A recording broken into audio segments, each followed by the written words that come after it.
Emily, it's been a long time, and we're glad to have you back. Welcome to Bloomberg TV and radio. Are you assuming the ceasefire is over, or that we're simply continuing this pattern of tit for tats against the backdrop of some form of talks? I don't think it's really over. I think this is definitely another example of war being a continuation of policy by other means. Basically, both sides are communicating with violence at the moment. What we see is the Iranians expressing their displeasure at several triggers that have happened recently, including Israeli strikes inside Lebanon, some clashes with the Kurds in the north of Iran, and then also this transit of ships close to the Omani side of the border.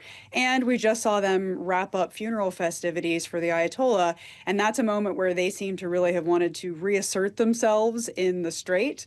And then we see the Trump administration pushing back very hard with retaliatory strikes. So we are in one of these cycles, but that doesn't mean that we can't return to negotiations, return to a ceasefire when both sides have, in effect, said their piece. Well, Emily, the U.S. attacked Iran's coastal southern provinces, and according to Iran, this is not from CENTCOM, two bridges in eastern provinces along the railway line to the city of Mashhad. Iran calling the attacks, this is a statement from the Foreign Ministry, I'm sure you've seen it, a flagrant violation of Articles 1 and 5 of the MOU. For starters, what are we doing dropping bridges here? That seems like an escalation. And what do you make of a flagrant violation? Does it still stand? I think both sides could shoot some talking points back and forth on who's violating the MOU more, but that's really not a productive conversation at this point. On the point of the bridges, though, I think there's some conflicting opinions about that. From a military perspective, you could say that those bridges were very useful militarily to move things around inside Iran that are necessary to keep harassing the Strait. On the other hand, it's also civilian infrastructure, and civilians need to get around. So this is one of those things where inside the Department of War, there would have been a lot of debate. Inside CENTCOM, there would have been a lot of debate over whether these were legitimate military targets.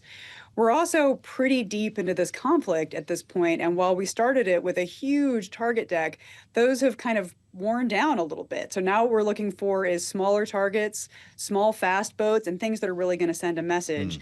And to me, those strikes on bridges and infrastructure really says to the Iranians that, look, we can bring some serious pain to your administration, and we're going to be in this to win this. Wow. I wonder, and I've asked a few people this, when you hear a couple nights in a row, hey, we just struck 90 more targets, we're taking the fight to Iran, having heard repeatedly from the president that we have defeated Iran militarily, we've destroyed their Air Force and Navy. How can we continue to find so many new targets? Are they rebuilding, reconstituting sites, or are these lower level, lower grade targets that might not have been prioritized earlier in the war? Right. So there are big strategic targets like the facilities where they're working on nuclear weapons production, where they're working on nuclear enrichment. Those things have been thoroughly destroyed. When you look at smaller targets like these, however, it is pretty easy to rebuild some of it. A lot of what they're doing in the Strait is they're harassing shipping with small drones. Those are very easy to hide, very easy to produce, and very easy to move around the country. So those are going to be the kind of mobile targets they're looking for now. We've also seen them try to harass shipping in the Strait with small boats, small fast boats. Those can be hidden in any number of places all along the Iranian coast, and they can keep moving that material into position. So while we are continually knocking down a lot of these targets, some of them are going to come back on. Others are going to be like deeper into the target deck, or these things that we didn't strike before that now we're going to send a message by striking.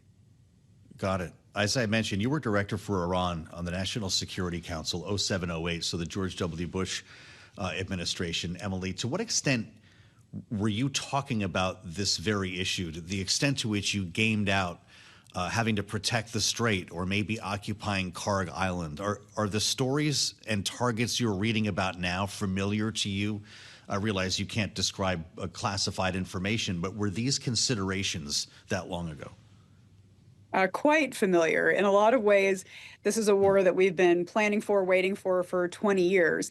Back when I was on the National Security Council, we were seeing the Iranian government go after our troops in Iraq in a very aggressive way. And so we were planning for a potential escalation that could lead to this kind of war. We did the war games, we did the planning, we did the op plans. This has been something that the Pentagon has been ready to do for a very long time. And granted, they've been updating those plans based on what would be the most legitimate targets, the most painful targets for the Iranian regime. But one of the features of all of those discussions was always, how are they going to try to close the strait? Will they be able to shut down global shipping? What can we do about it if they do? Wow. This particular round of conflict, I was surprised by how little preparation there was for that eventuality that they were going to close the strait. It just seemed like an obvious move that they were always going to try to make. And I think what has really surprised the world is just how little effort it really takes on the part of the Iranians to make it unpalatable for things like global shipping to move through that very narrow waterway. This is fascinating. That's, of course, when the commander in chief was calling Iran part of the axis of evil. We all remember that speech. Emily, what do you make outside of maybe lack of planning for the strait, the rest of the way the military has selected targets and comported itself over the past couple of months? Is this similar to what your administration would have done in terms of approach? Oh, I think so. I mean, it's really a tale of two policies. There's one policy, which is the military execution of the president's orders.